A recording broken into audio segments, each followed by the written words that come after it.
खूप गोष्टी बदलतात, हॉर्मोनल गोष्टी बदलतात, पण आहे ना, आत्ता तुम्ही कुठेतरी स्वतःही शोधताय, ते बॅलन्स आउट करताय. मला तुमच्याकडनं पहिले जाणून घ्यायला आवडेल, की हे सगळं बॅलन्स करणं किंवा स्वतःमध्ये झालेले बदल एक्सेप्ट करणं किती इझी जातं, किती डिफिकल्ट जातं, कधी-कधी तो ब्लास्टही होऊ शकतो, रडावंसंही वाटतं. काय फील होतं नक्की? स्टार्टिंगला मी खूप रडले. मी एक्सेप्ट करते, मी खूप रडले. पहिले 15 दिवस खूप वाईट होते माझे, की मला आपण नेहमी ना फ्युचरचा विचार करतो, की आत्ता ही गोष्ट आहे, तर पुढे कसं होणार? हे सगळं मला जमणार आहे का? ह्या सगळ्या गोष्टीचं मला खूप टेन्शन आलेलं, जे पहिले 15 दिवस होते. कारण सुरुवातीला नभाची तब्येत थोडी बिघडली आणि मग हळूहळू आता ती व्यवस्थित आहे. पण हे जे आपण पहिले गिल्टमध्ये जातो, की मी आई म्हणून कमी पडते. माझ्या शरीराचं काय होतंय ही खूप हे तर नाहीच आहे डोक्यात. आपल्या बाळाचं काय होतंय ह्या सगळ्या गोष्टींचा आधी विचार येतो. आणि ते 15 दिवस त्याच्यामध्येच त्या गिल्टमध्येच गेले होते, की अरे यार मला गोष्टी माहिती नाही आहेत म्हणून हिला सफर करावं लागतंय.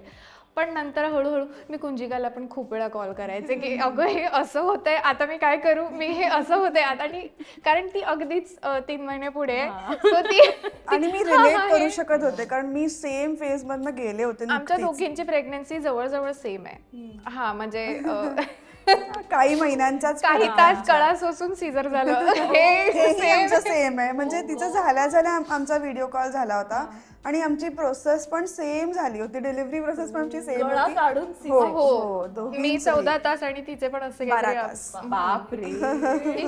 फायनली आता जाऊ दे सी सेक्शन करूया असं सगळं. हो त्यामुळे सेम गोष्टी. आणि हा आता किती वेळाशी करते ओके. अगदी लिटरली म्हणजे मी तिला थोडंसं आधी पण प्रिपेअर करायचे. माझी डिलिव्हरी झाल्यावरती ती आता होऊ घातली होती ना तिची डिलिव्हरी. त्यामुळे मी तिला सांगितलं होतं की माझं असं असं झालं होतं, so you have to be prepared for it. आणि जरी सी सेक्शन डॉक्टर म्हणाले तरी happily go for it.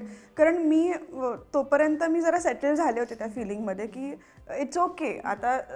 Normal म्हणा सी सेक्शन हे काही आता राहिलेलं नाही आहे. As long as your baby is healthy and the doctor ask you to do this, तर तुम्ही त्याच्यासाठी गेलं पाहिजेत.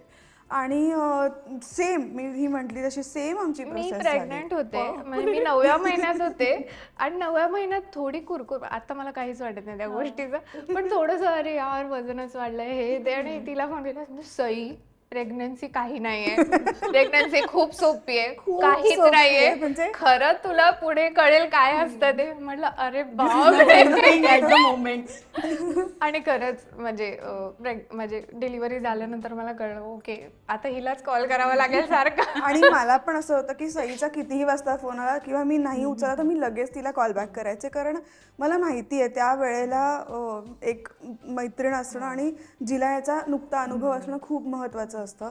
कारण कधी कधी काय होतं, नवऱ्याशी किंवा आईशी सुद्धा त्या ह्याच्यावरती नाही बोलू शकत आपण. किंवा चिडचिड होऊ शकते. होतेच. आणि जसं एक मैत्रीण समजवू शकते तसं नाही घरचे तेवढं आहे. मग त्यांचं समजवणं वेगळं असतं अर्थात. जनरेशन पण मॅटर करते. नक्कीच. एक्सपिरियन्स मॅटर करतो. बाकीचे काय बोलतात की हे असं असं होतंय, हे का होतंय तू बघ. मग मी हिला फोन करते, हे ओके नॉर्मल आहे, काय एवढं टेन्शन. खूप ईज वाटते ग, खूप ईज वाटतं त्या वेळेला. म्हणजे आपल्या आया म्हणायचे की मी तर 9व्या महिन्यापर्यंत काम करत होते, काही नाही होत, प्रवास करायचे. पण सगळ्यांसाठी ते सेम नसतं, राईट? सगळ्यांसाठी वेगळं असतं.